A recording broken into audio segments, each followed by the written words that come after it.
कृष्णाय नमः। श्री गोपीजन वल्लभाय नमः। श्रीमदाचार्य चरण कमलेभ्ये नमः।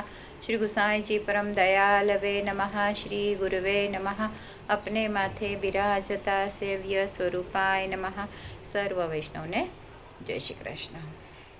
तो शरद पूनमનો ઉત્સવ જ્યારે મનાવવામાં આવે છે ત્યારે રાસના ચિત્રની પીછવાઈ આવે છે, પછી મુકુટ કાચનીનો શૃંગાર હોય છે, મુકુટ હીરાનો આવે છે, વાઘો સફેદ જરીનો આવે છે અને આખો સાજ સફેદ જરીનો જ હોય છે, ટાળું વસ્ત્ર પણ સફેદ જરીનું જ હોય છે, આભૂષણ બધા ભારે હીરાના હોય છે।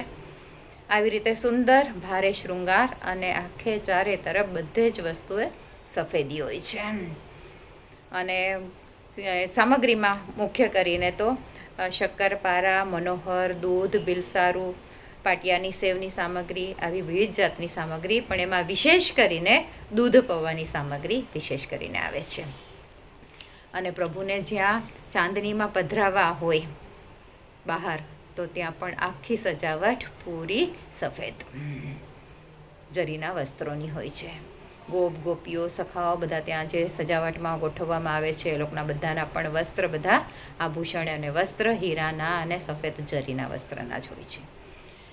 તો આ બાહ્ય સજાવટ અને આ બધી પરંપરા કેવી રીતે શરૂ થઈ, તો એનો એક પ્રસંગ છે, એની એક વાર્તા છે।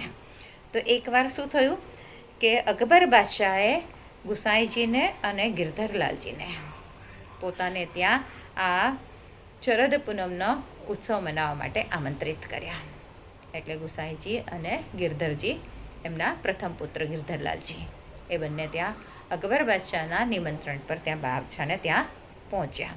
તો બાદશાહે રાત્રિના સમયે શરદ ઉત્સવ સજાવવા માટે અનેક પ્રકારની ખૂબ સુંદર તૈયારી કરી રાખી હતી।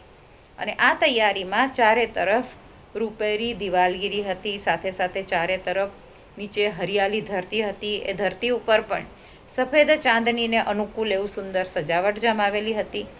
તેમાં બાદશાહનું હીરાજડિત સિંહાસન હતું, ચારે તરફ રૂપહરી વસ્ત્રો હતા, હીરાના આભૂષણો હતા, આભરણ હતા, અને બધી જે લલનાઓ ત્યાં આવી હતી, ગાન કરી રહી હતી, નૃત્ય કરી રહી હતી, એ લોકોએ પણ બધાએ જ સફેદ વસ્ત્રો આભરણ પહેરેલા હતા। ગીત સંગીતનો સુંદર મનોહર સાજ હતો અને વાતાવરણ અતિશય સુંદર મનોહર એવું કરેલું હતું। અનેક પ્રકારના સુગંધી અત્તરોના ફુવારા ત્યાં હતા અને આખું માહોલ આમ આનંદ છવાઈ જાય, મનને પ્રફુલ્લિત થવાય એવું હતું। તો એ બધું જોયું ત્યારે સુંદર સજાવટ જોઈને ગિરધરલાલજી પણ પ્રસન્ન થયા અને ગિરધરલાલજીએ ગુસાઈજીને વિનંતી કરી કે ઉત્સવાંતર પૂનમ પછી આપણે પણ આપણા પ્રભુના સુખાર્થે આવી રીતે આપણે સજાવટ કરીએ અને પ્રભુને આપણે એવી રીતે લાડ લડાવીએ। તો પ્રભુને આવો લાડ લડાવવાનો વિચાર સાંભળી ગુસાઈજી પણ પ્રસન્ન થયા અને ત્યાંથી પાછા આવ્યા પછી બીજે દિવસે, જેને આપણે વળતો શરદ કહીએ છીએ, તો બીજે દિવસે આવી રીતે સુંદર સજાવટ કરી અને ત્યાં પ્રભુને પધરાવ્યા અને પ્રભુને ખૂબ લાડ લડાવ્યા। ત્યારથી આ વળતો શરદ મનાવવાની પ્રથા શરૂ થઈ, જે આજ સુધી આપણે મનાવીએ છીએ।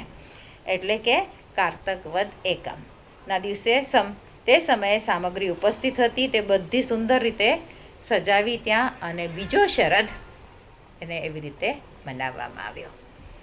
આના પછીનો આગળનો તહેવાર આવે છે આસો વદ બારસ, એટલે જેને આપણે વત્સ બારસ તરીકે પણ ઓળખીએ છીએ।